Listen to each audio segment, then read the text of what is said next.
Hello, good evening and welcome to NARC Live on Wednesday the 9th of August 2023, coming to you live from Norfolk on the east coast of England with Tammy M0TC. Hello.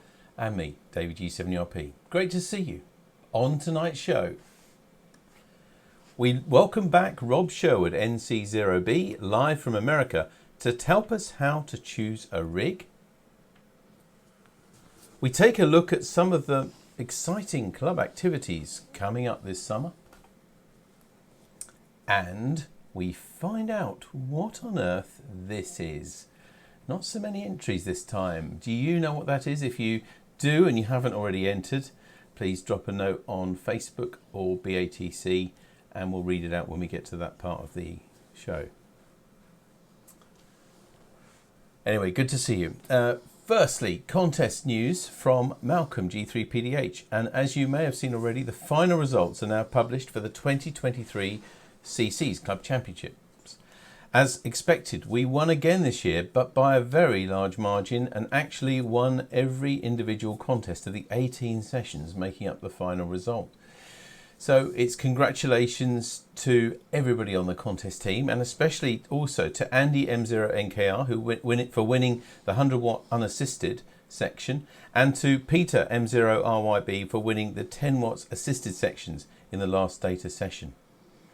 So many congratulations, as I said, to everybody, and confirming that the CCs are all about encouraging more members to take part.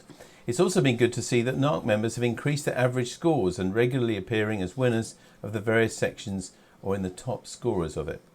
The next contests are the Autumn Series, commencing 4th of September for about 3 months. Remember that there's a 2-minute silence period prior to the start, and any foundation or intermediate licensees taking part will receive a ×2 or ×1.5 points bonus.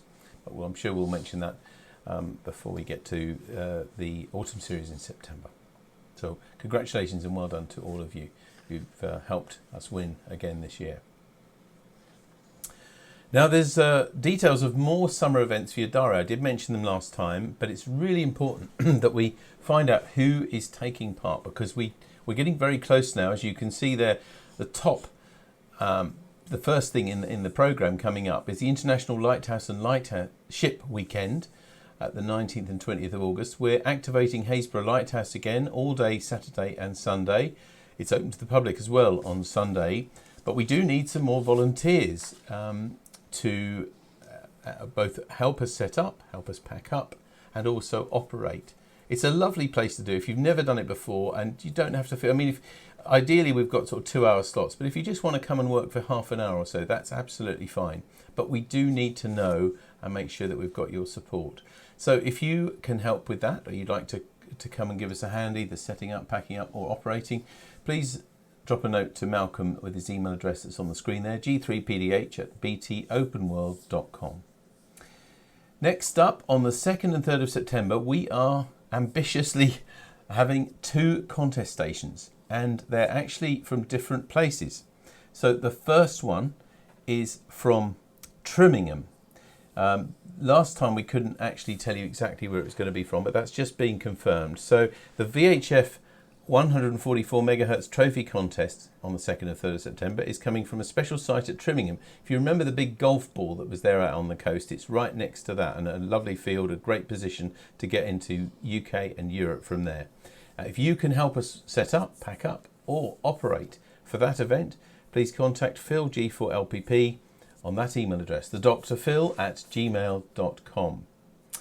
Secondly, same time, the same weekend, SSB Field Day HF contest on the 2nd and 3rd of September. That's operating from our place near DCP in Great Ellingham, near Attleborough. Again, we're looking for people to help set up, pack up, and volunteers as well for operating. So please contact Andy on m0nkr@hotmail.co.uk if you would like to help us with that event. I know there are a few weeks off, but it's really important that we need to make sure that we've got enough people on hand to make those events fun and safe and everything else. So please let us know without delay. And also I'd just like to mention that there's the opportunity for us to run another couple of summer events of things that we've already run this year. Now we've already had 2 fox hunts, which is our direction finding competition. and including the trophy. But there's room for another one, a fun one, maybe on a Sunday. And we could end up maybe after the competition going to a local pub or something for a Sunday lunch. So if you would like us to run another Fox Hunt, probably in September time, then please drop me an email by this weekend. I really do need to know. At the moment, we have got four, possibly 5 teams interested in running another Fox Hunt. So please let me know if you're interested. I think if we get one more team, it's viable. Also, we're looking for a fox.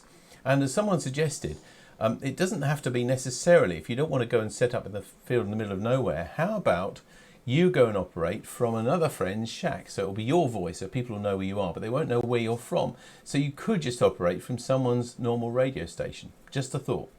Anyway, we're looking for other people to come and take part. This is the email address on the screen there, radio@dcpmicro.com, if you're interested in helping with that. Also, the other thing is Radio by the Seaside. We had a great day at West Runton a few weeks ago. Weather wasn't great, but hopefully the weather is going to be on the increase and on the improvement now.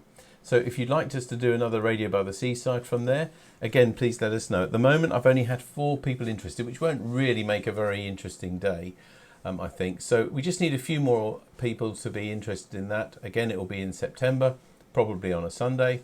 And if you let me know if you're interested in the usual way. Thank you very much. Again, if you can let me know by the weekend for that. Now, I know we keep talking about it, but that Ofcom consultation document, remember, it's the biggest changes proposed for our hobby to UK amateur radio enthusiasts in a generation. They really are massive changes, and whether you're foundation, intermediate or full, these changes will affect you.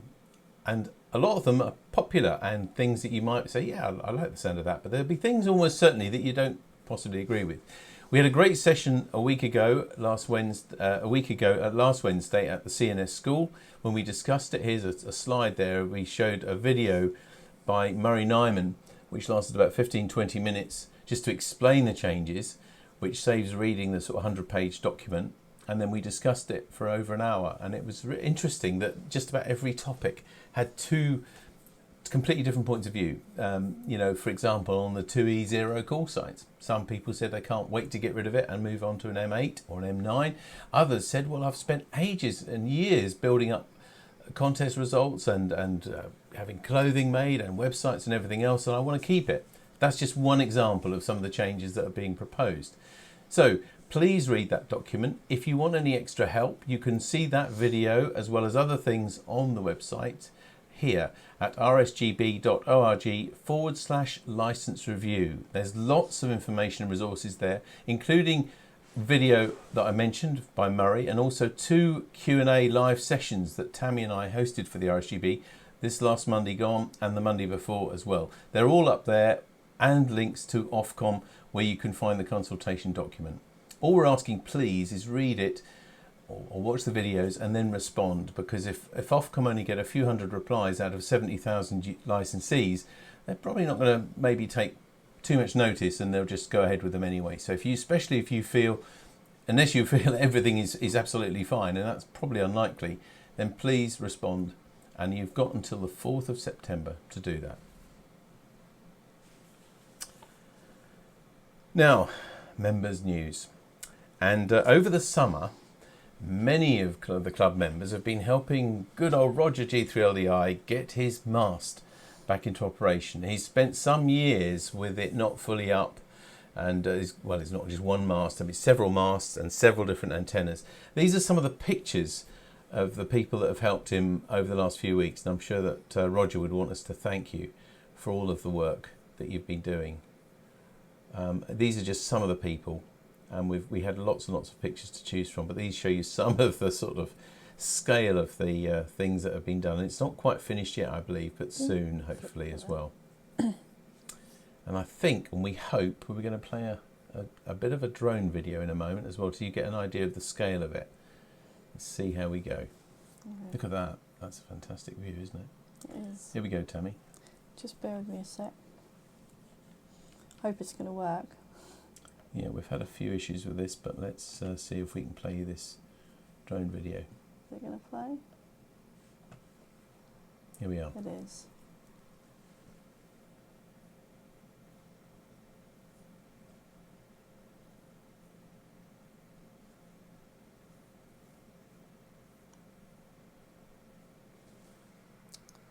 fuzzy, isn't it?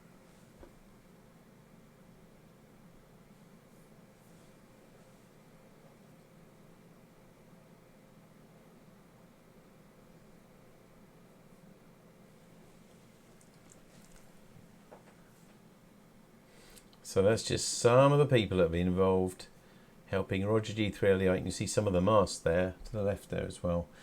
Get all his radio station fully set up, hopefully ready for the winter. Thanks very much to everybody who sent us pictures and sent us links as well to this drone video. Now, I don't know about you, we don't often find it easy to talk about ourselves, but if you saw the last NARC Live, you may have heard our guest say congratulations to Tammy and I, because he'd read in his Radcom that we'd won an award. And we hadn't told you about it, but then on thinking about it, if it was somebody else winning an award, then we would have told you about it. So we thought we'd better explain what it was all about. And this is because at the RSGB AGM this year, they gave us the Founders Cup. They awarded us the Founders Cup. This is the Founders Trophy. We get to see this when we get to the convention actually this year, and this is what the slide that we played out at the time. And although we don't get to keep the trophy, they've also very kindly sent each of us, and you've got one as well, Tammy. I've got one. A lovely silver platter that we do get to keep, so that's really very nice. It's actually... You know, it's touchy because you'll put fingerprints on it. Yeah, I haven't done that. It's actually been awarded for our work with the RSGB, particularly on the Tonight at 8 series, and we've done over sort of 30 different Tonight at 8s now, and their AGM and everything else. So we just thought we would share that news with you officially, in case you wonder why we didn't mention it. It's not because we're not proud of it, we're very proud of it, and we're very grateful to those who voted for us to receive that award. That's enough from me, Tammy. Over to you for your little people. Little people? Yep. Have you ever wondered what happens to camera films in this day and age? Yeah. Cat films, is that a thing of the... Oh, wow. Roller coasters. Roller coasters, that's what they make of them. Yeah. That's lovely. That is good. And that's a good old camera there as well, isn't it? Just in the background. That's really good. That does look really good, actually. Just an unreal coil of film. Miniature-calendar.com. As always, they put a new picture up every day, and Tammy picks one for us to show. Really good. Thanks, Tammy. So what have you been doing? We actually haven't had much news from members this week. We'll be meeting again here in NARC Live in 2 weeks' time. So I hope that you'll get us some news, pictures of what you've been doing in the summer. It doesn't have to be radio related necessarily, just things that will interest other members. Send it to this address. It's radio@dcpmicro.com on the bottom of your screens now.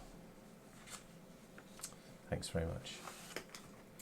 Now we go back to that competition that we set 3 weeks ago, actually, since we've met, when we asked you, what on earth is this? Now this is quite tricky, so if you're not into electronics, well, it probably is very tricky. However, there really was a good clue on all of the Facebook and the newsletter that went out. I put a big clue on there, even though my wife normally tells me off for it. You don't know if you noticed this. And I just said, what is this? No pressure. Anyway, did we get anybody online saying We've had one online. Okay, Tom Miller says, seems like an RFID item, maybe the permit function for a door or access to a data facility. Anybody else? No? No, not online. Okay, so let's go through the entries. Thanks very much to those who entered. John G8VP says, is the mystery object the inside of a heart pacemaker? Bruce G4KZT, I think this is the PCB from a remote control transmitter, possibly for car door locks. Oh, just like Tom said then. Martin G7UGB says, I think that the what on earth picture is the inside of a hearing aid. Ralph 2M0RHT, it could be the inner workings of an electronic scale remover for a home water supply. If not, then I don't know. Or Dene Kinaz folk, as Dumfries would say. Glad you got that one. You made it so I got that one. Oh, no. Anyway, was anybody right with that? Tammy, it's time to reveal what this is. It is... It's a TPMS tyre pressure sensor. And this one came off a Ford, which is 10 years old. They've normally got a 6 to 10 years normal life, I guess because it's got a battery on there, as you can see, and it runs on 433 megahertz. So that is one of these things where modern cars, or relatively modern cars, have things which monitor the air pressure inside your tyre and tell you whether it's going down. We've experienced that ourselves, so they're very useful bits of technology. I did try and give you a clue, guys. I did put on there no pressure, but there we are. Anyway, nobody quite got that right this week, which is a very long time since nobody got it right. But it probably was asking quite a lot just to do it. Yeah, we've won, but from a series of components there. But because you couldn't quite make out the pressure sensor, I don't reckon, unless that's that little box in the middle. Anyway, thanks very much to Pete G0FVG for sending that in. That's a really interesting item. We'll maybe try and catch you out again with another bit of electronic circuitry in the future as well. But meantime, let's have a look and see what we've got for you this week. Because do you know what on earth this is? It isn't what I thought it was. I hate to think what you think it is. I hope we'll compare notes later to see if we both thought. So what on earth is that? Do you know what that is? It's a tool, it's a widget, it's a gadget, whatever it is. If you know what that is, you've got just under 2 weeks to let us know. Let us know by Wednesday week at 3 o'clock at the very latest. But if you know now, send us an email now and send those answers to radio@dcpmicro.com. We'll also put that, of course, on our website, newsletter, and on Facebook as well. So before we meet tonight's guest, let's just go into finding out what's happening on the club this week. On Saturday, we've got the Koblenz Sked. It's our monthly visit to meet our friends at Twin City of Koblenz on 7.123 megahertz at 10 a.m. British Summer Time, and there's a talk-in also on 145-250. Everybody's welcome. On Sunday at 7 o'clock is the GB2RS News on GB3MB, 7 p.m. And also at 7:30 p.m. on Monday, we've got the Monday Night Net on GB3MB, and at 8 o'clock p.m. we've got the 80 meter CW net on 3.543 megahertz. And then next Wednesday, the 16th of August, we meet at the CNS school, and we've got a social and Bright Sparks for our younger members. And we meet again, as I said, in 2 weeks' time here, when we're going to meet Bob Heil, also in the USA. Meantime, please keep us in touch. Send us your stories, send us your mystery objects as well, because we're running quite short on those now. And as anything for the show, send it to this address, radio@dcpmicro.com. And if you get it to us by 3 o'clock on the day of transmission, then we'll be sure to use it that evening, pretty much always. Thank you very much indeed for keeping in touch. Now, if you've been in the market to buy a new radio, you probably look at reviews, because that's the best way normally of finding out, and asking friends as well. And if you have, then there's almost certainly you will have seen a thing called the Sherwood ratings, because our guest this evening has made his name really amongst many hams all over the world by giving ratings to brand new pieces of equipment. Well, he's with us tonight to help us find out how to choose a bit of equipment. It's great to welcome back Rob Sherwood NC0B. Hello, Rob. Hello, and thank you for the second invitation from 2 years ago, too. Yeah, it's lovely to see you again, Rob. How are things with you? Very well. Enjoying, the 10-10 contest this past weekend was not exciting. The 10 meters was in bad shape, but other than that, no complaints. Good. I mean, can I just ask you, we don't normally always talk about the weather. I expect British seem to be obsessed with it, but this part of the country in the north, in Norfolk and the east coast of England, we've had a pretty cool, wet, very, very wet summer so far. What's the weather like where you are? Well, it certainly was wet in Colorado. The grass in my back part of my yard normally is about a foot high, and it was 3 feet high, and I had to mow paths to different antenna tuners and antennas, so it's been a wet one. Oh, well, not just us then. Anyway, it's lovely to see you again. We'll leave you to your talk, and as always, for everybody at home, if you've got any questions or comments for Rob about anything he either talks about tonight or just about his ratings or radios maybe in general, then ask them in the usual way on Facebook or on BATC. But now over to Rob for a talk about how we choose a good new radio. Rob. Okay, so I'll be talking about transceiver performance, but I want to say don't just focus on that. Your antenna is really important. So, and directivity even more so than gain. So just look at the big picture. So are you considering a new rig? So what I'm going to emphasize today are optimize your current rig or a future rig. And particularly with the new direct sampling rigs, the net receiver gain is very important, and I'll explain that in detail. Such as, when do you use a preamp? And probably even stranger, when do you use an attenuator? And this is something that a lot of people don't do. Right now, if you're looking at a modest priced rig, you've got phenomenal choices. Of course, the 7300's been around for about 7 years, but Yaesu's come out with 2 new rigs in the last year or so. The FTDX10, the FT710, of course, the TS590SG is still around, and the little ICOM 705, and they're all under $1,600. So you don't have to have a fortune to just enjoy our hobby. So I've been publishing lab measurements since 1976, I believe. Now it's on the web, of course, and you can look at numbers and say, okay, I'm going to weed that one out, and this is in a possibility column. Of course, on-the-air evaluations are helpful. Since I built my contest station out in the country 16 years ago, and of course it's developed over time, it's really helped on getting to use radios in contests for at least a weekend, in some cases for months. And if you're locked into a brand, the top radios of all the major OEMs are great. So from a basic performance standpoint. So my chart on the web, if you've been there, it's sorted in close-in dynamic range, which was defined, at least the dynamic range in general was defined in 1975 in QST and Ham Radio Magazine. And then when I started testing radios, because of one that I had tested well in the radio review, but on the air it didn't do well, I changed the testing a bit. So what dynamic range, to simplify it, means you feed in 2 signals, and when does the radio start causing its own distortion products? In other words, its own interference. So that's defined so this third order distortion product is at the noise floor.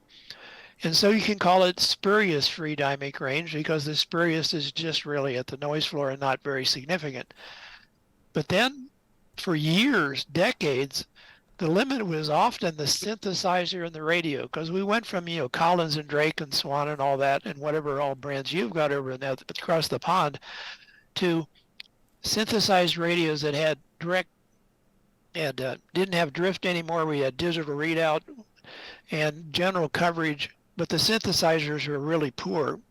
And that was usually the limit for a very long time. Luckily not anymore. So that became defined as something called reciprocal mixing dynamic range, the phase noise of your synthesizer. And that term was invented by the ARRL in 2012. So just to give you a real quick example of what this is about, there was a review in QST of the FTDX 3000. Some of the advertisements said it had 160 dB dynamic range. The league said it had 100, but I'd published my review a few months before that, and I said it was 82. That was reciprocal mixing dynamic range. The phase noise was dominant. But the league measured that third order product with like a 1 hertz filter because it was buried in 18 dB of phase noise. I don't consider that useful, but the data was there in the QST review. Even though reciprocal mixing dynamic range wasn't defined yet, the data was there, and what was their number? 82 dB, just like I published. So you need to look at any review and say, okay, how are they measuring it? Are there 2 numbers for the same thing? And pick the lower number if that's the one you really want to look at. So as I mentioned, once all these synthesized radios came along, if you tested it with wide signal spacing, like was defined in 1975, you always got big numbers. But CW pileups and RTTY pileups, they're not worried about signals 20 and 40 kilohertz away. They're close in. So that's when I started testing close in at 2 kilohertz. So those radios with a wide first IF of like 15 dB, 15 kilohertz, would have a dynamic range of about 70, And then along came the Orion and the K3, and then the more modern radios that had a narrow roofing filter, not 15 kilohertz, but maybe 500 hertz or 200 hertz. So the big numbers of approaching 100 dB came along then. And of course, we've got direct sampling radios now, the Apache, the Elecraft K4, all the current Flex, and almost all the current ICOM. Well, there is no roofing filter in a direct sampling radio by definition, but technology has marched on, and all the direct sampling radios pretty much have 100 dB dynamic range. You couldn't buy that 25 years ago with anything.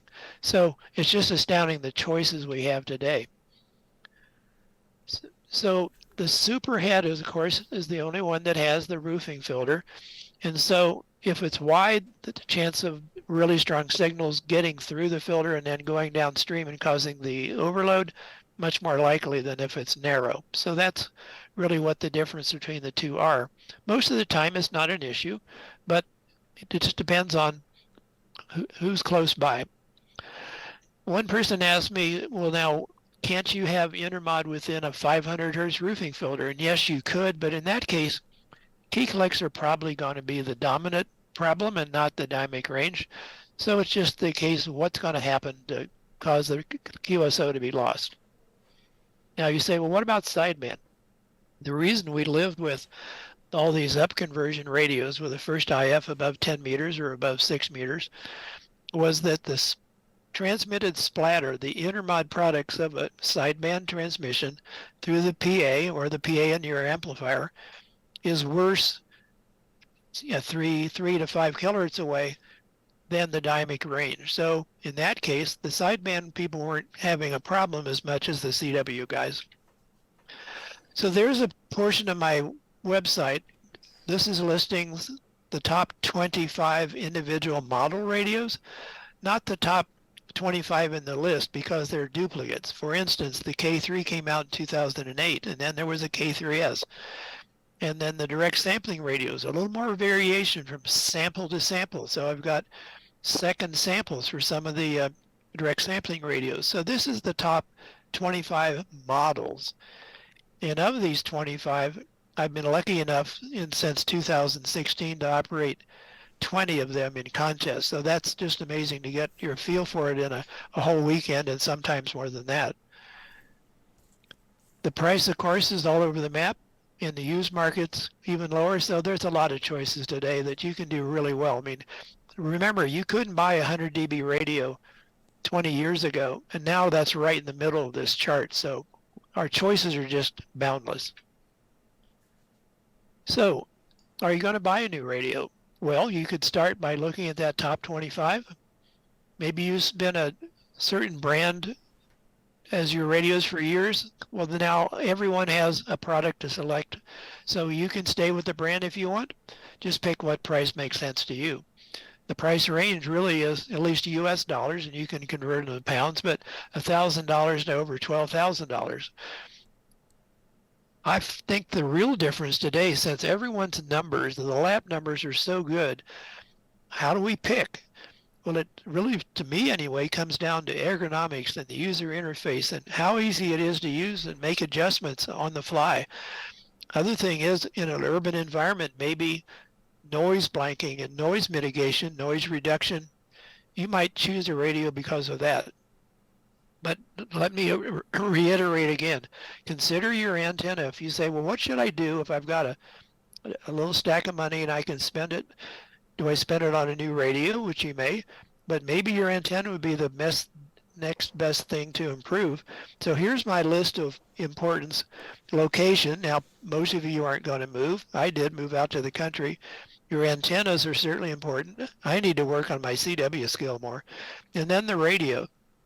I mean, because the radios are so good today. So here's this thing that's kind of shocking. You really need to know how your radio works, particularly if it's a direct sampling radio, like a Flex or a K4 or the new Yaesus, the Apache or the ICOM. Now, if you look over in the right-hand column under dynamic range, you'll see they're all pretty much around 100, amazing numbers. You'd probably never tell the difference of that one parameter on the air. But look at the noise floor with no preamp. In other words, how did the designer say, with no preamp turned on, in fact, kind of like, what's my sensitivity? And it's all over the map. And that's probably not that obvious. So look at a Flex 6600, the noise floor with no preamp, minus 111 dBm, or you compare that to an ICOM 7300, minus 133 dBm. Well, what does that really mean? Now, the case like with the Flex or the K4, they've got all sorts of preamp options. But just without the preamp on, the difference is significant. At my QTH, I would need a preamp on 20 meters with the Flex, where I would never need it on 20 meters with the ICOM. But on 40 meters or 80 meters, I have too much sensitivity with the ICOM, just as an example, so I need to consider using my attenuator. So none of these designs are wrong. They're just so different. So you need to know, how does your radio really work, and when is it appropriate to use that preamp, and when is it appropriate to use the attenuator to have the best uncrunchability of your radio. And I'm also going to talk about antenna noise gain and how you would decide when to turn on your preamp. And then you say, okay, well, there's some numbers on the noise floor of the radio. You want that to be 10 dB lower than band noise, so that the radio is not contributing hardly any noise. It's the band noise is the limit. I explain that. So there's a graph out of the ARRL handbook on noise, urban environment, rural environment, and really that dashed line is in the middle is very accurate in the real world. So I'll show you some information on that. And here's the numbers just taken off that graph. And as you can see, on 160 meters versus 10 meters, the band noise, of course, 160 at night, 10 meters during the daytime, is more than 30 dB. At the same time, all the radios are designed to be sensitive enough on 10 meters and now 6 meters. Everything covers 6 meters today versus the low bands. So the sensitivity is excessive on the low band, so attenuation is appropriate, which is probably not something a lot of people do. Now, this data from the league and the ARRL at ITU is for an omnidirectional antenna.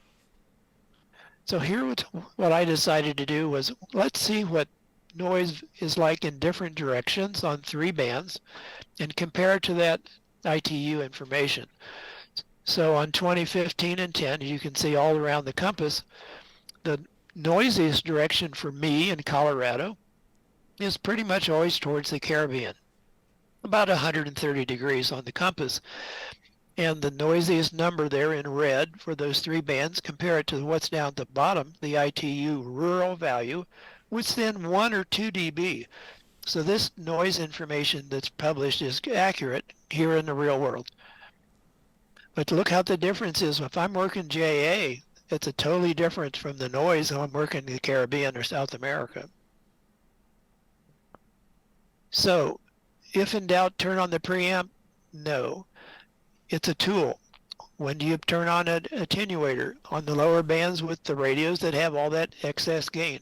To give you an example, the most recent ARRL DX sideband contest, 10 meters was so open, I never even turned the preamp on in 10 meters, except for 1 hour I was running JA contacts, had several QRP stations calling me. I turned on preamp 1, but otherwise I didn't even need it on 10 meters. That was amazing. So this preamp button on your radio, your attenuator button, that's a tool. Not on all the time, not off all the time. If you do have a 7300, I know it's super popular. In the United States and Canada, there's over 50,000 of them sold. And how many in Europe and the UK, I don't know. But it doesn't have a flexible attenuator. It does have flexible preamps. So you use the RF gain in the case of the 7300, where I'm probably going to use the step attenuators on the other brands, but you can use the RF gain. Once at Contest University, a ham came up after the presentation and said, I've read in my reviews that my radio is most sensitive with preamp 2 on, and I leave it on all the time. That's not the way to do it, and I'll explain how to make that choice. And another guy sent me an email and said, I'm going to buy a digital radio because it doesn't have any noise. Digital radios are silent. Well, that'd be quite an invention. So every radio has at least like 150 dB of gain. It's going to have analog gain. If it's a direct sampling radio, digital gain, and then more analog gain to drive the speaker or your headphones. So that's a wide range of gain that we've got to deal with. And there's no such thing as a total digital radio. So here's where we're going to talk about antenna noise gain, and you can do this by ear, but I suggest you try it once with a meter so you get an idea how easy this is to decide on a given day, on a given band, mostly the upper bands, when your preamp is appropriate.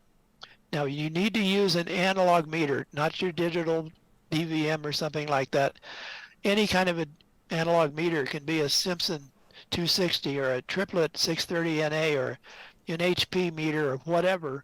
You want an analog meter. So let's just look at the 10 meter example here. All these cases, they were 5-element beams at height, and I was measuring how much difference is there between a dummy load, and you need access to a dummy load with an antenna switch, and then the noise coming in on your antenna. So here, let's look at 10 meters. No preamp. This happened to have been a Pro 3. And I switched from the dummy load to the antenna, and the noise only went up 3 dB, measured on this analog meter. You would probably want to start with the dummy load and say set the reference on the meter to like minus 10 dB. Then you switch to the antenna, it went up 3. Well, that means the receiver is creating half the noise. Well, you certainly don't want that. Well, in this case, with this radio, when I turned on preamp 1, from the dummy load to the antenna with preamp 1, it went up almost 10 dB. And in that case, the receiver is contributing almost no noise at all. So that's what you want. And once you've done this with a meter once or twice, you can just tell by ear, like, okay, dummy load, antenna, it increased a reasonable amount, I'm good. But look at 6 meters. When I went no preamp, you could hardly hear the antenna connect. I mean, 1 dB is measurable on the meter. You can hardly hear that. But with preamp 1, it only went up 4.5 dB, which means the radio was contributing a third of the noise. But then I went to preamp 2, and we're almost 10 dB, and when the radio is contributing almost none of the noise. So that's really important when you're working weak signals to know, do I really have my receiver optimized? So let's just mention antennas quickly. My friend Rick, DJ0IP, he has a website with lots of stuff, all sorts of things, antennas, tuners, radios. He publishes things of mine that I don't have on my website. And he says height equals might. If you've got an antenna at 40 feet versus one at 25, that's a big deal. That extra height makes an amazing difference. And then go up the next notch. I happen on 20 meters, have a Yagi at 40 feet, and a 20 meter Yagi at 70 feet. And the difference is always at least an S unit and sometimes 2. So again, height equals might. Also, except for 160 and maybe 80 meters, but a horizontal antenna has an advantage over a vertical because you have something called antenna ground gain that gives you a 6 dB increased signal at certain takeoff angles. So try for horizontal if possible. Of course, you do what you can do in your backyard. Also, keep your antennas away from your house if possible. And of course, you have to deal with your neighbor's house. But there's so much RFI from equipment in our home today that's microprocessors and chargers and you name it that make noise. And I know in my case, the towers that are further from the house than the antennas on those towers is so much quieter than the one that's near the house. So a Yagi at 40 feet versus a vertical is significant. In side and rear rejection, I want to emphasize directivity is a really big deal. I think of it even more important than gain of my Yagi because it reduces the QRM so much. You'll see a picture in a moment. I happen to have 2 Yagis per band on 10, 15, and 20. And as I have usually the 3 elements pointed to the Caribbean and South America, and the 4 or 5 elements pointed to the UK, Europe, or maybe Japan, wherever I'm working. And it's almost like 2 different bands. The rejection difference is dramatic. So directivity is really important. Also, which way is your signal working? You've got a wire antenna. Well, for the upper bands, I like for field day when I do this, I like having a center fed ZEP with open wire line and a balun and a tuner, I know that it's broadside. And at least in the US here in Colorado, I want my signal broadside east-west. Now, if I'm on the West Coast, you want it broadside east and vice versa on the East Coast. But a 40-foot antenna, center fed, will be broadside east, perpendicular to the wire on 20, and the work band's up clear through 10 meters. So it's nice to know where your RF's going, if possible. So there's my QTH out in the country. I've been here for 16 years. Yeah, I went crazy. They're all monoband antennas. So this is where I say I found the directivity is just amazing, and you can't beat it. And of course, if you've got your single tri-bander, you just have to realize how important that directivity off the back, the rejection off the side and the back is. So we just have a really quick stop here if you want. Are there any questions from the listeners at this point before we go into subjective discussions of all the rigs that are on the market today that have come out in the last few years? Thanks very much, Rob. I don't think we have many questions. We have somebody who's made a comment, though. Maybe I can read that to you. This is from Tom Miller, who says, buy a new radio, what to do with the old one? He says, I've been happy with my older radios, which gave me lots of fun, but I have to admit I've sold my 1980s radios purchased for a song and returned to new amateurs via internet sales for a good deposit on a slightly more recent radio. I'm now hoping for a sale of the parts accumulated while getting job lots of interesting items. Maybe I am going to look for a really low noise radio that will help compensate for my relatively poor antenna options. Is that then something that he should be looking at, Rob? Well, any radio today has enough sensitivity or too much sensitivity that I don't think you're going to find anything that is going to hear weak signal versus radio A or radio B. But let me caution one thing that I've done twice that I wished I had. When you're going to buy a new radio, don't sell your current favorite radio first. In 2 cases, I bought a new radio, and within a month in one case and another within 5 months, I said, that didn't work for me. Someone else may like this new radio, but it isn't working for me.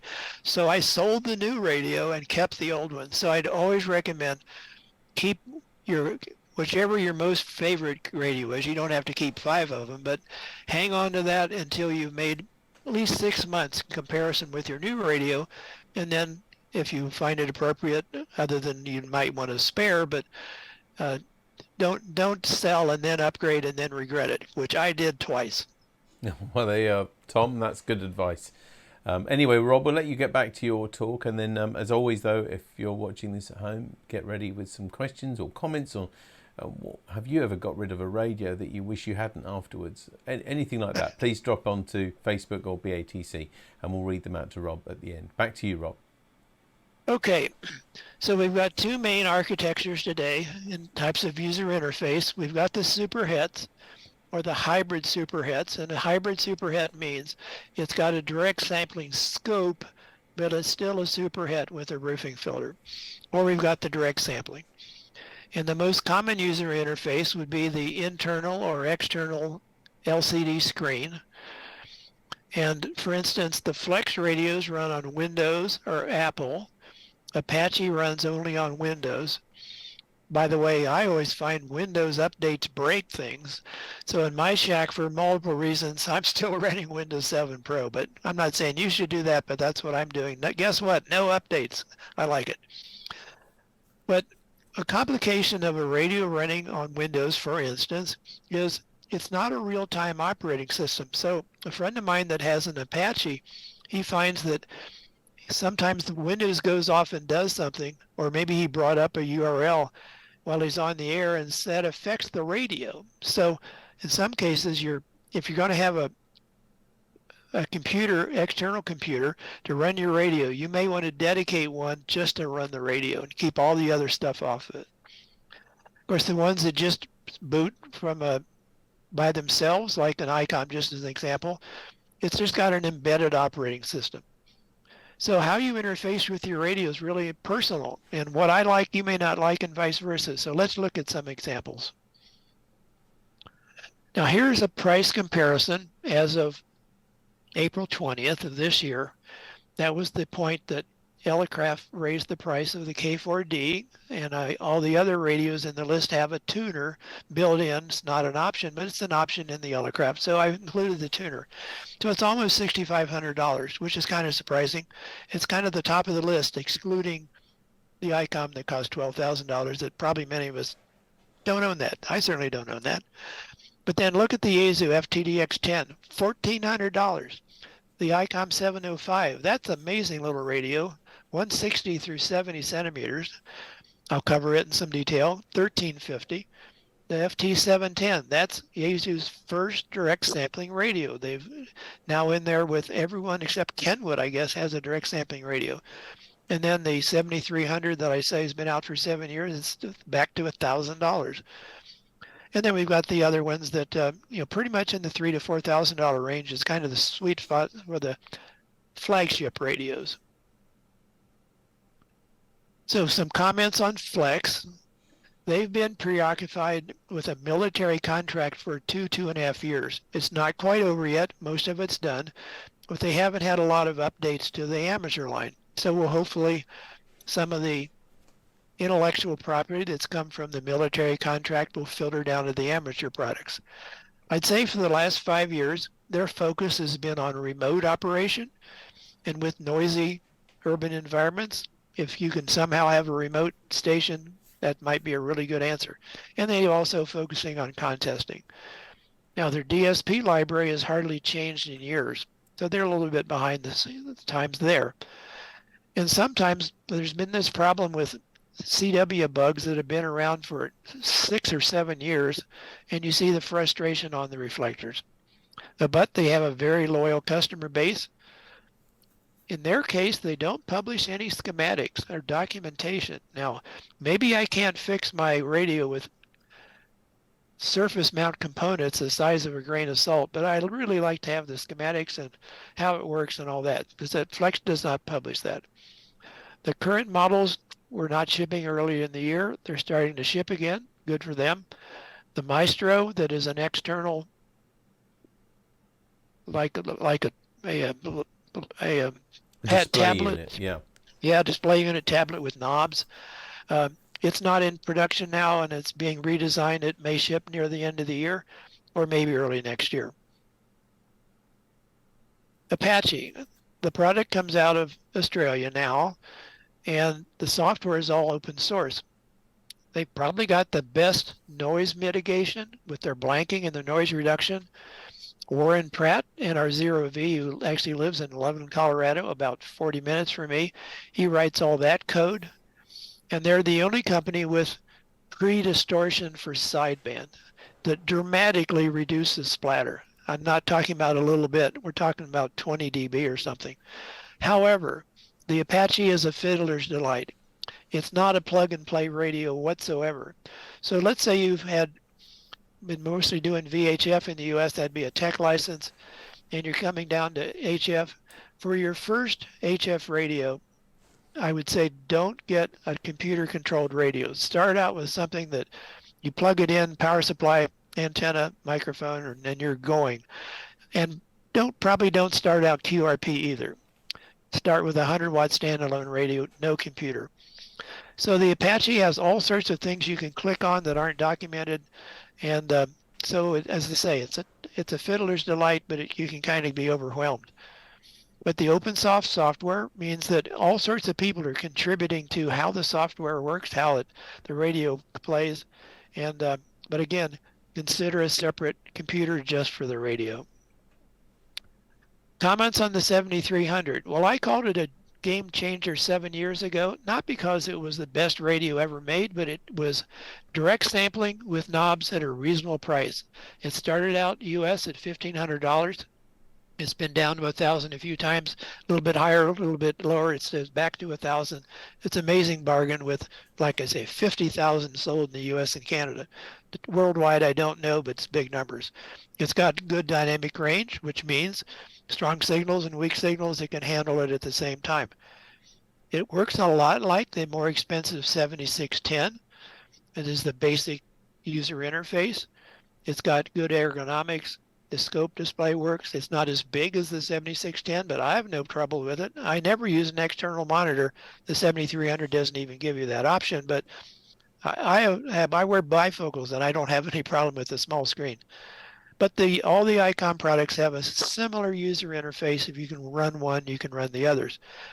The biggest improvement and the only update to the 7300 and the 7610 in the last 2 years was a scrolling feature and recentering as you tune it. For me, a S&P, a search and pounce operator, particularly on CW, I will take a fairly narrow span. Let's say I'm on 160 and I have a 20 kilohertz span. I work everybody that I haven't worked before in that 20 kilohertz, and I tune to the next frequency, and I get a whole new 20 kilohertz. And I work all the stations in that 20 kilohertz. And I tune up a little bit more, and I get a whole new 20 kilohertz. And so that was really important and made the radio much more useful to try to really knock out the contacts in a hurry. The FT710, that's Yaesu's first direct sampling transceiver. It's an interesting design. It actually has 2 ADCs. Not sure if they're in phase or in quadrature. It's similar to the 7300 as far as its overall operation, but it has better lab numbers because guess what? It came out 7 years after the 7300. So there's the pricing. $1,050 for the Yaesu, $1,000 for the 7300, and then the FTDX10, which is not direct sampling. That's a standard super het hybrid with roofing filters at $1,400. I think all the Yaesu models, the 101D, the 101MP, and now these two less expensive ones, they need work on the band scope and the interface, but they work. You're not going to lose a contact because of the radio. It's not quite as refined. I ran multiple contests for over 3 months with the two Yaesus, the 710 and the 10, CQ Worldwide, ARRL 160, ARRL 10 meters. The two ARRL contests are ones that I always run because it's kind of the extremes. 160 meters through 10 meters, a good way to compare a radio. The FTDX10, excellent lab numbers, barely less than the 101D, very much different ergonomics from the 710. Again, the user interface could be improved a bit. The band scope doesn't have any averaging. It doesn't recenter. But the 10 is a classic super het, which means if you've got a ham within line of sight that's 70 or 80 over 9, I'd pick the 10 over the 710. Both the 710 and the 10 have an audio peak filter for CW. That's an audio selectivity option. I've used the 10 in multiple contests, the ARRL 160, the ARRL 10, and then the last contest in 2022 for me was the Stu Perry top band, 160 meters. I just ran the 10, not going back and forth with the 710 because it was easier to adjust the CW bandwidth with the concentric knobs for shift and bandwidth. Very easy to do on the 10, not so much on the 710. Sitting down in front of, see, I have 3 operating positions at my contest station. So I set up the 10 and the 710 at 2 of the 3, and that set up that way for 3 months for contesting, rag chewing, you name it. And it's almost like those 2 radios were designed by different companies. The way you adjust the filter bandwidth is different. The volume control on the 10 is in the wrong place if you're right-handed. On the 710, they moved it where it belongs over on the right. There are more buttons on the 710 up on the top edge of the radio, so it's not so crowded. So it's very different, but they both work, of course. Neither of the band scopes recenter, which for me was a big problem in a contest. For rag chewing, no difference. The TS590, well, that's been around a long time. The SG started shipping in 2014. It's an excellent overall performer. No band scope. I mean, everything today has a band scope.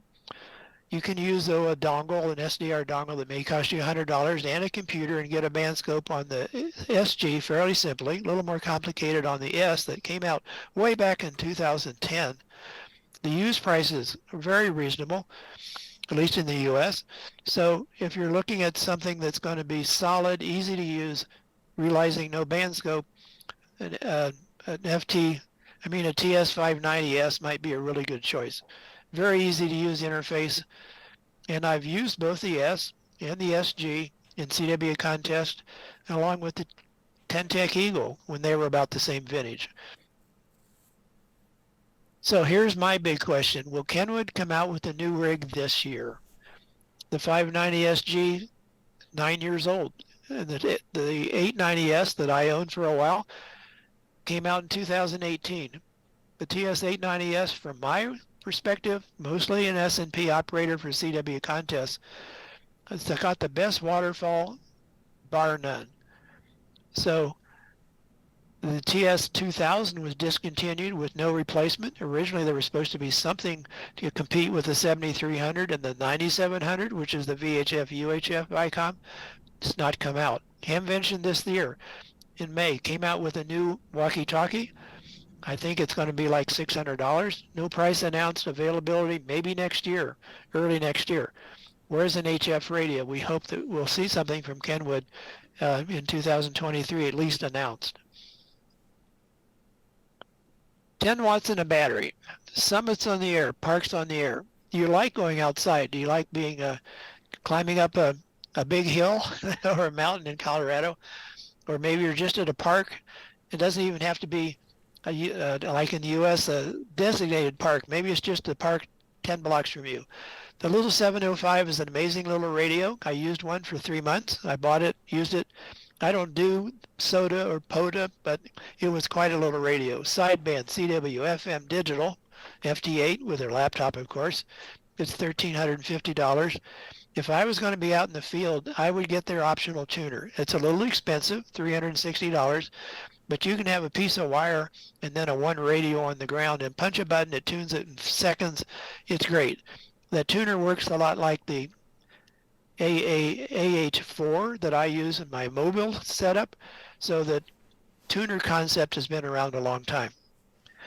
On New Year's Day, I was on the air at my station out in the country, and there was a station at a park on a mountaintop 100 miles away on 2-meter sideband running the ICOM 705. He was S9. It was like he was just in the same room. Really cute little radio. Here's what it looks like. It's only 2.4 pounds. As a comparison, the 7300's 9.3. It's just so easy to use. It's just amazing. Comments on the 705. If you can use currently any ICOM, you can run a 705. It has all sorts of VHF features I didn't use other than 2 meters and 70 centimeters, but like D-Star, I didn't do that. The ergonomics are great. The scope works. Again, the common interface, if you can run one, you can run them all. And the display does recenter. You tune a new swath, and you tune up the band again, a new swath. That's really important for contesting, not for rag chewing. Comments on the K4. Well, the K4, a lot of its design was firmware ported from the K3. I haven't used one now for about just over a year and a half. There were all sorts of not ready for prime time when it first started shipping up through December of 2 years ago. Major firmware updates since then. Right now they're on beta 3 of the current build. So it's under development and probably be under development for years. Often the beta releases have new bugs. That's why we're on beta 3 right now. Where's beta 4? I don't know. So they really do need better regression analysis, meaning when we put some new feature in and we don't break something else. That's really in the software world always the problem. It is the most expensive current rig except for that $12,000 one. So $6,480 with a tuner, and the price went up 9% in April. They talk about an HD model in the future, which would mean it would have a super het module with a proofing filter. Matter of fact, up to 6 if you have to have the dual receiver, the K4D, and then add the HD. You could add up to 6 roofing filters, which certainly wouldn't be inexpensive, but that's not on the horizon right now. Predistortion, that thing that Apache has, Apache calls it pure signal. Everyone else will have to have their own name. Flex has talked about it. Elecraft has talked about it. ICOM says they'll have it once they ship the PW2. Again, nothing has come out so far. So we're kind of waiting for some of those other features.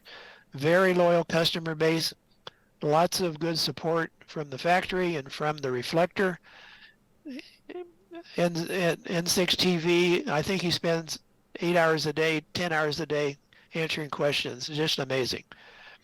The only strange thing with the K4, let's say you've got a tri-bander and you're working 20 meters and you like to know is 10 meters open. You've got 2 receivers. Put the second receiver on 10 meters on your tri-bander, you can't hear anything because the transmit low-pass filters in the circuit all the time on whichever band you're on. Now, if you were working 10 meters and wanted to know what was going on 20 meters, no problem. But you can't be on a lower band and listen on a higher band on the second receiver, which seems crazy to me, but that's what it is. Even though we're mostly talking about the things that have come out in the last couple of years that are relatively inexpensive, except for the K4, I want to compare the 7610 to the 7300 because I get those questions like that by email all the time. Should I buy a second 7300 if I really want versatility in a second receiver? So how are these two radios different? In the 7610, there's no noisy TR relay, and you can key the amp with a FET. It does have an audio peak filter. The 7300 does not. Of course, the 7610 has dual receivers. You can work split, listen on 160 and 10 meters at the same time, no problems. The LCD screen is larger on the 7610, and there's more buttons, and there's a button for each band instead of having to use the LCD screen. Of course, you can get to the band either way.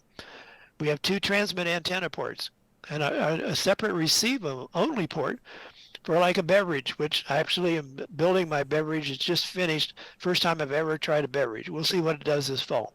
It's got a DVI-D port for an external monitor. A lot of people like the big monitors. Go for it. The fan is much quieter than in the 7300. Now, since you've got a second receiver, you're probably going to want to buy their extra knob. It's kind of pricey. It's called an RC28 for remote control, but Flex has an external knob, Elecraft has an external knob, and guess what? They all cost about $300. Don't buy a radio on one number, and that means don't go to the Sherwood website and say, well, this number is 110, and that's what I have to have because that radio at 100 is no good. That's crazy. We have to look at the big picture. To me, when I'm working hours and hours in a contest, operator fatigue is a big deal. Is the AGC work right? Is the receive audio clear? How does the noise reduction and noise blanking work? In an urban QTH, that may be key. For remote operation, maybe Flex is the best answer. For Apache, has pure signal. Nobody else has it yet. And they both require an external and internal computer. Maybe you just as soon have the radio be all in one and never have to worry about Windows and Apple and all that. The ergonomics, I would say, are the biggest difference of all the radios out there. They're all, from a lab standpoint, they work. They got the selectivity, they've got the noise floor, they've got whatever you want to say. But they're also different. If you can sit down at a ham store and just use them all, that'd be nice. Maybe not possible. Does the speech processor work? For instance, when the K4 came out for at least a year, the processor didn't work. The EQ didn't work. Well, that's fixed, of course.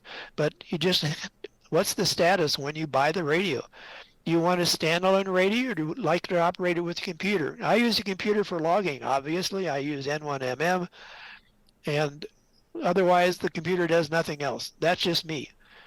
Is the firmware updated regularly? Some brands, it's coming along fairly regularly with new features or bug fixes. In other cases, well, it kind of goes to sleep. Warranty service is a big deal. When it's like I say, everything's surface mount. You can hardly see the parts. Well, for a while, Kenwood had a problem. They had a nice facility in the U.S. in Virginia. They closed that down. The company in California was terrible. They eventually dumped them. They have a new facility in New York City or New York someplace that has a good reputation. So factory service is important. And then what about support for your radio that's out of production? Can you still get parts? And will they service it? So all these things add up. Like, how do we make a choice? It's not that simple. And really it comes down to, how do you operate and how does this radio interface with you? And I find that's all over the map. I'll say the last thing, at the end of the day, were you in a rag queue? Were you running FT8? Were you in a contest? When you finished your operating, did you say that was fun? Hopefully you enjoy using whatever radio you have. You don't feel like you have to fight it. And if you really aren't enjoying your radio, get something else. Your club has a PDF of this presentation, and there's my email address, rob@nc0b.com. Time for questions here, and of course you can send me an email question anytime. Thanks very much, Rob. Thank you.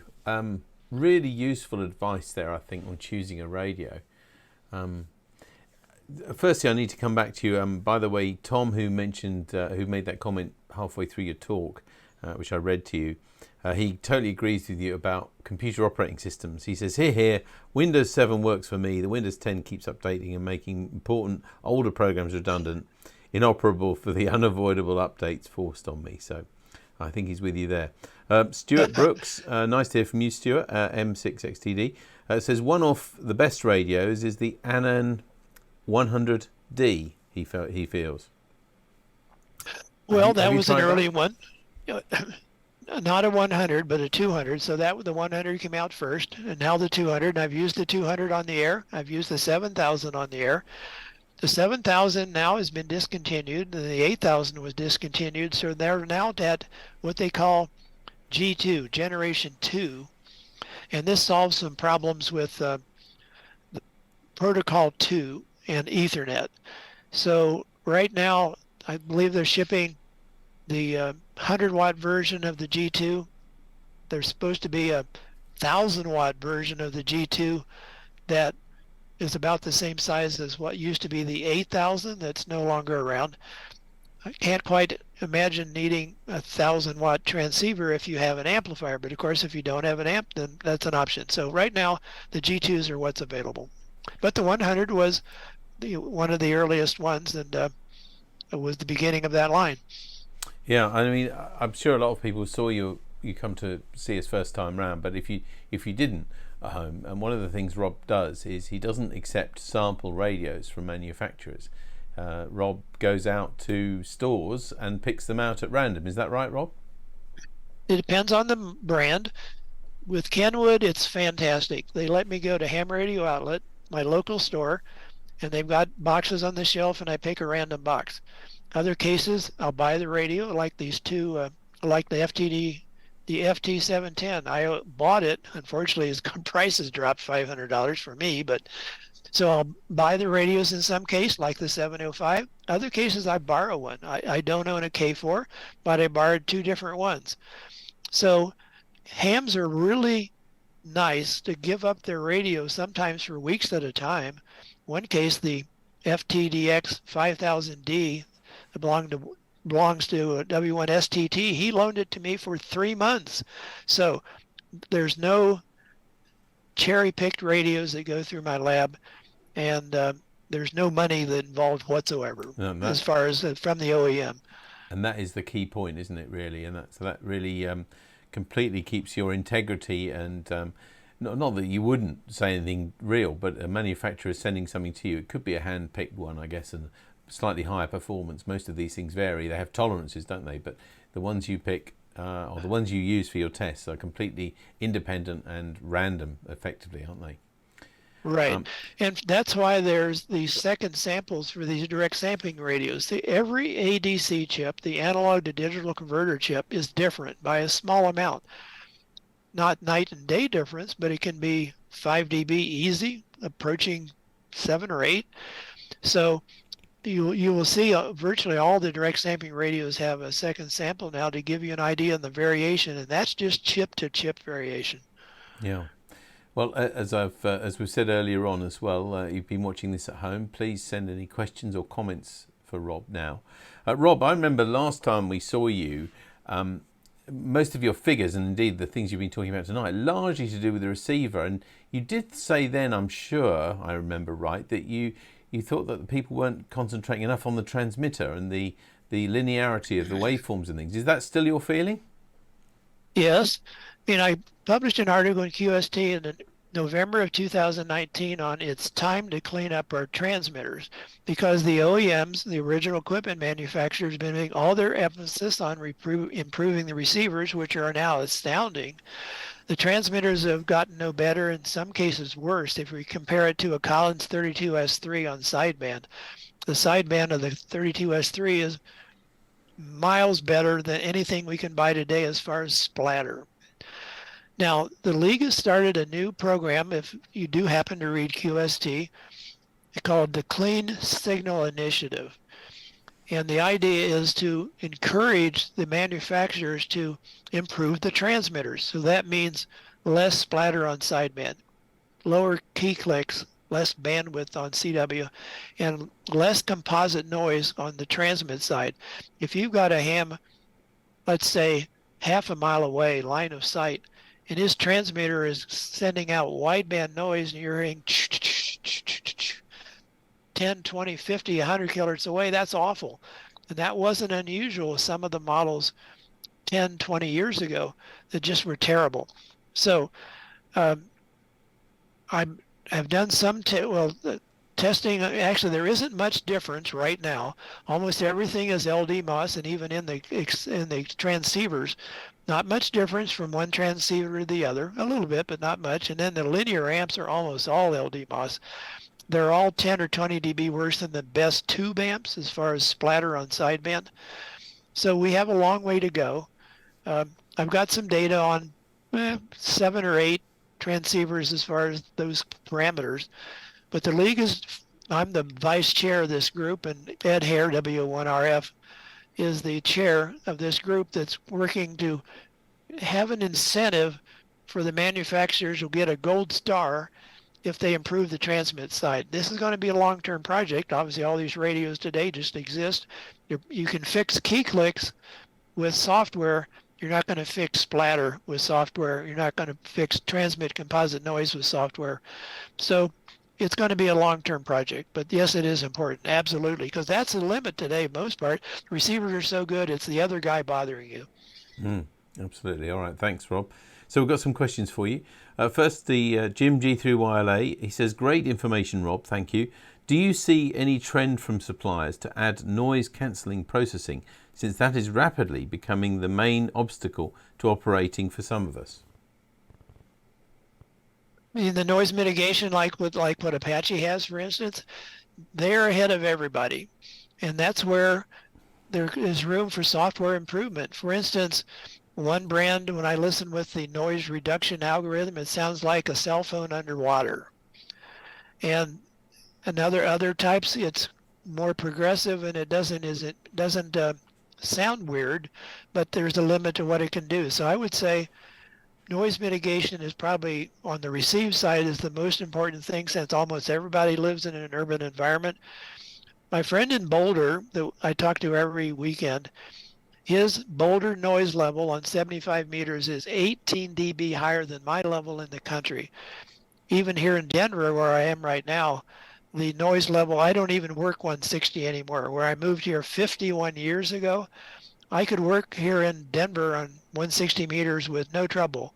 I can't even hear anymore. So this is a super bad problem. All this equipment coming in from overseas that has all this noise radiation, and let alone line noise, and charging electric cars and all this, is a big problem. Yeah, and we've got the same sort of problem here. But by the way, Jim came back and said, yeah, he did mean the receiver noise. I guess solar panels are quite big in the States as they are here, and electric cars with the chargers, as you say, and the inverters that go with solar panels. And now Right. heat pumps are getting quite big news for us as well in this country. And a lot of those seem to be quite noisy in some of their electronics. So we noticed this. We've got quite a lot of houses being built near us here, and that's starting to make quite a difference to the noise floor, because they've not got conventional oil boilers in them, or gas boilers, but they've got these heat pumps. So it's quite a problem. So hopefully the manufacturers will listen, and this could make them differentiate themselves between other manufacturers. And it's hard to test. I mean, I've been asked, well, why don't I test that feature Like for instance, I've got an impulse noise from one person has, another one has just a hiss noise, and then one has a buzzing noise. I don't know how in the lab or just at my QTH in Denver, for instance, to really say, okay, this radio noise reduction is better than another because my noise is my noise and not yours. So I don't know what we do there. And I guess that can vary daily anyway. So it's true. You need some consistent noise source, I guess, to do that. But I guess though, if the ARRL are now going to make that a gold star thing, they're going to have some kind of testing that's consistent to mean that makes sense. So it'll be interesting to see what they come up with. CSI only deals with transmit. Okay, only transmit. Okay, beg your pardon. Roger G3LDI now has got a question for you. I've got a Flex 6600 and it's a very nice rig.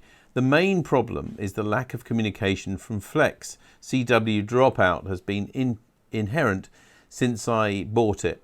I can't read what that says there.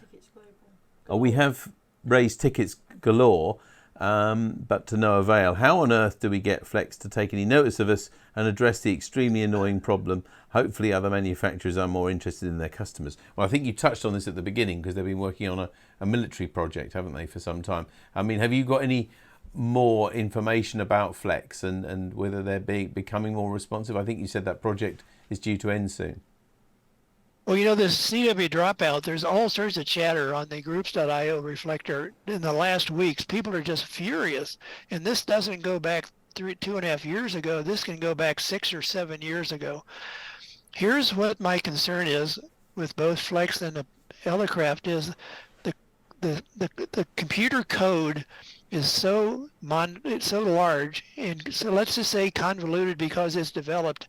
Well, I guess the term spaghetti code, that it's so complex, and how do you do something and not break something else? Or if you do have this dropout, which is driving CW ops nuts, not everyone, but the people that have it, it can truncate a call. Like let's say your call is A3 and it comes out T3. That's going to drive you crazy.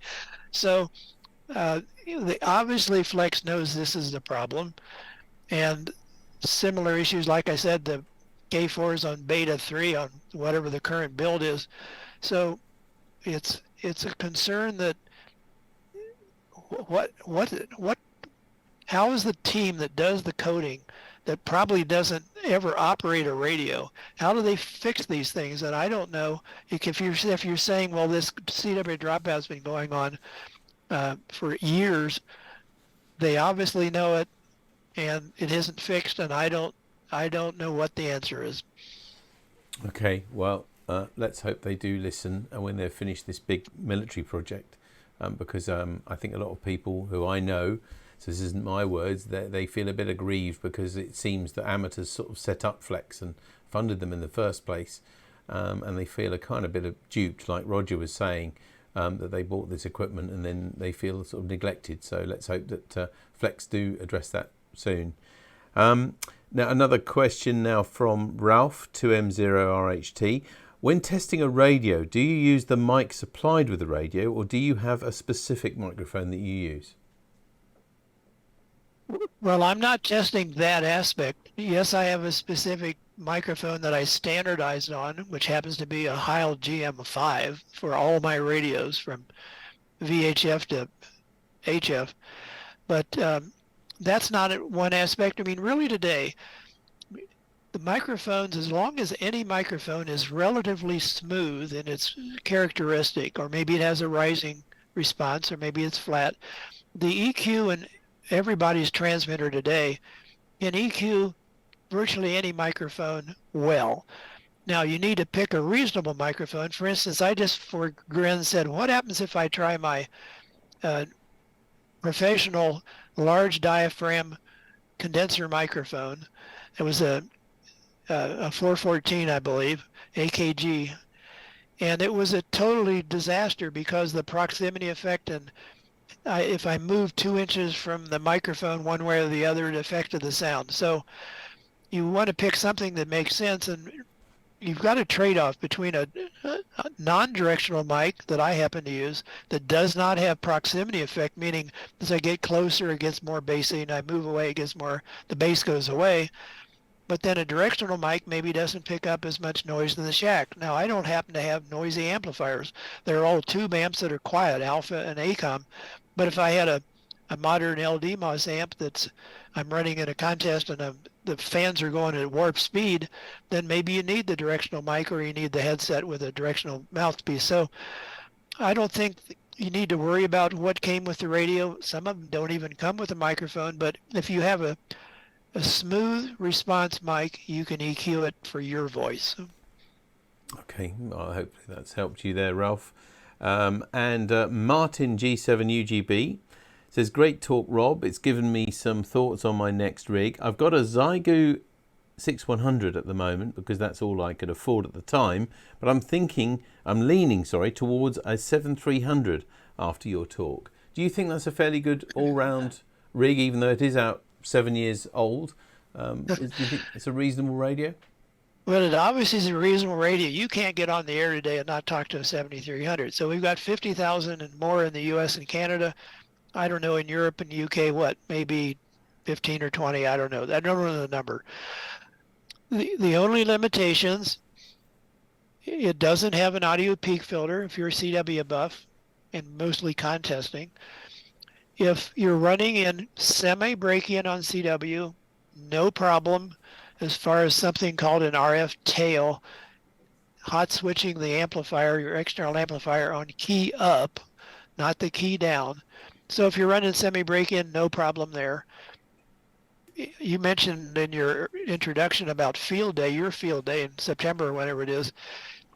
If I was going to take a radio to field day with a club, it's going to have multiple transmitters, particularly on the same band, but let's just say even multiple transmitters, one per band, I probably wouldn't take the 7300 or even the FT710 as a direct sampling radio, maybe no direct sampling radio. I'd want something with a roofing filter, but beyond that, my closest ham is 13 miles away.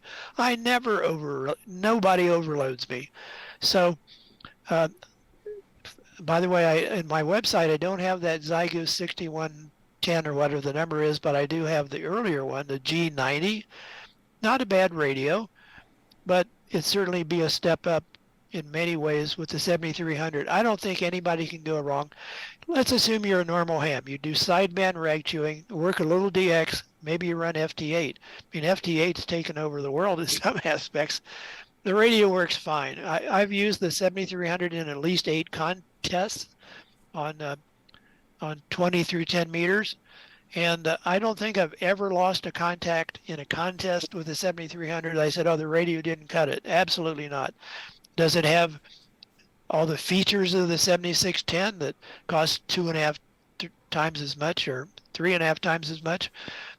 Obviously not, but it's a fine radio. I mean, if it wasn't a fine radio, ICOM wouldn't have sold like 70,000 of them. No, that is a lot. I mean, do you think, I don't know if you have any ears to the ground, any friends with it, do you hear of maybe a slight upgrade of it? If it is 7 years, that's a fair time in technology terms. Is there a 7300 plus around the corner? Yes, or a 7310.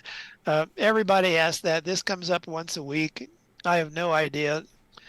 Usually ICOM announces something at their equivalent of Hamvention in Japan once a year, like they announced the 905 a year before it showed up at Dayton, and now they're actually shipping the 905. So I have no idea. They've also asking, is there going to be a 7620? In either case, aside from budget, which obviously is not insignificant, if you said, well, the 7300s, I mean, ICOM called it an entry-level radio. I don't think that's fair. Like I said, if I could only own one radio and my budget was $1,000, I'd own the 7300. It just works. But I wouldn't take it to field day, and if you've got a ham 10 blocks away, may not be the good choice. But It's I mean, they're everywhere. You've just pinched my very last question, which was from me, which I was going to ask you. If you had a budget of, say, maximum of $2,000 and you were on a desert island, we have over here on the BBC, we have a thing called Desert Island Discs, you're allowed to take things with you. And if you could take just one radio with you with a maximum of $2,000, what radio would that be? Well, there are hardly any $2,000 radios, and there's certainly not from ICOM for that. But look at all those at 1,600. So you say, okay, you got all those ones at 1,600 or lower. If I'm on a desert island, I obviously have no trouble with somebody 10 blocks away, and so it would come down to ergonomics. I enjoyed running the two Yaesus for 3 months from a standpoint of getting the feel for them. But I was glad to go back to my ICOM because for me, the user interface worked better. And also, let's say your budget is $2,000. Well, you got to have an antenna, and maybe you need a tuner. So you buy $1,000 radio and a whatever for an antenna. I probably don't have a tower on your desert island, but let's say you did. You had a 30-foot tower and a 3-element. Yeah, trees, whatever. Yeah, wire and coax and all that. I mean, that's not free. So yes, I would say you can't go wrong with a 7,300 for $1,000 or whatever the equivalent in pounds. And I guess that is why they have sold so many of them. My friend in Alaska that finally bought one, when it was $1,100, he didn't buy it. When it was $999.95, he bought it. Well, there we are. Rob, it's been lovely to meet you again, and thank you for all this advice. Of course, people can have a look at your website for more details of your ratings, and we hope you go on to keep testing radios and keep fighting that independent corner and independent advice for us amateurs. We're really grateful for you joining us, though, here on Norfolk Amateur Radio Club. Thank you very much. Good to see you. Thank you, and I'm glad to join you again. 73 to everyone. 7-3, Rob. Thanks very much. And that's it from almost it anyway for NARC Live for this week. Thanks again to Rob NC0B for joining us. This coming week at NARC, just to go over what's happening again, this Saturday we've got the Koblenz on 7.123 megahertz. That's 10 o'clock on Saturday morning, local time. There's a talk-in on 145-250. Everybody welcome on that. Of course, Sunday, 7 o'clock, the GB2RS News from on GB3MB repeater. On Monday at 7:30 p.m, the Monday Night Net on GB3MB, and at 8 p.m, the 80 meter CW net on 3.543 megahertz. Then next Wednesday we'll be meeting at CNS for a social and Bright Sparks for our younger members, and we'll see you again here on NARC Live in 2 weeks' time when we meet Bob Heil from the USA. But until then, from Tammy M0TC, bye-bye, and from me, David G7URP, take care of yourselves, look after each other. Bye-bye.